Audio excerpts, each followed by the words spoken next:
Tom, let me get to you on what this shift, what another Trump appointment in replacement of Kennedy would mean for the balance of power. When we talk about Supreme Court picks and Supreme Court cases, invariably we seem to go to abortion, to Roe versus Wade, to the longevity of that decision. A Trump pick to replace Anthony Kennedy, does it have the potential to change Roe versus Wade as we know it? Oh, it's in fact likely to. Now, the question is whether Roe would be overruled or instead reduced in its scope a lot so that states could pass more abortion restrictions. But it would be almost shocking if a Donald Trump nominee to replace Justice Kennedy wasn't more inclined to limit the scope of Roe versus Wade. And so, too, with other decisions, for example, those permitting affirmative action and, like you suggested, limiting the death penalty. There are a bunch of these questions. While Justice Kennedy was very conservative, he was the limiting agent. He was the barrier to really taking a big leap to the right in American constitutional law.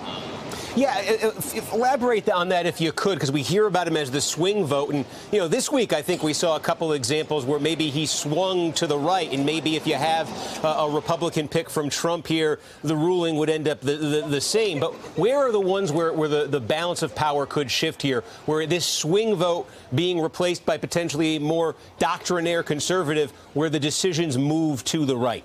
Sure, and so swing vote's probably the wrong label. We're probably mislabeling him because it wasn't that Justice Kennedy could go back and forth on any different question. It's just that there were a series of issues where he voted with the left. So gay marriage. Now, so there could be some step back. For example, gay rights in the employment space when it comes to employment discrimination. We certainly have the question of abortion. He was a pivotal fifth vote to preserve the core of Roe versus Wade. We've got gun rights. The court has said that there's a right to bear arms, but it hasn't said that you have a particular right, for example, to have concealed carry. We have the death penalty. He was the pivotal vote in saying that we won't execute someone who committed a crime while they were a minor or while they are mentally unable to understand the consequences of what they did. So across all of that span of issues, and probably a few others, for example, some parts of campaign finance law, the law really can move distinctly to the right, and as you suggested, for a long time. You know, a president can come in and replace the policies of Donald Trump after the next presidential election.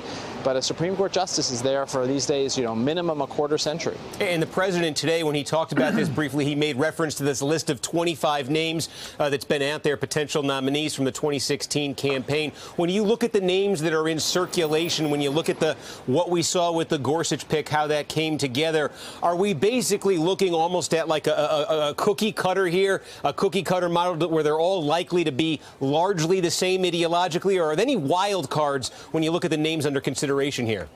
Yeah, I think it's a cookie cutter, and conservatives think it tastes really, really good. You're talking about the farm team that the Bush administration put in place 10 years ago, and Republican governors, for example, in Texas did the same thing. So they have a group of nominees who they aren't really concerned will come onto the Supreme Court and drift to the left, like a lot of justices like our retired Justice David Souter did. So I don't think there's a huge array of difference. Of course, in any individual case there can be, but on the core issues that Americans care about, abortion, affirmative action, gay rights, gun rights, campaign finance, they're all going to be pretty similar, and they're going to be a step to the right of Justice Kennedy. Let me bring in Chris Matthews on the politics of this and that confirmation battle that now looms. And Chris, you've been all over our airwaves the last. Hello, YouTubers. If you're watching this, it means you've checked out our channel, so thank you. Now do me a favor, subscribe by clicking on that button down there.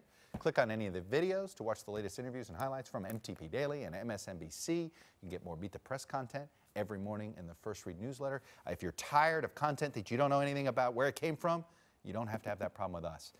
NBC News, MSNBC, MTP, and the Meet the Press mindset right here for you on YouTube. Subscribe now.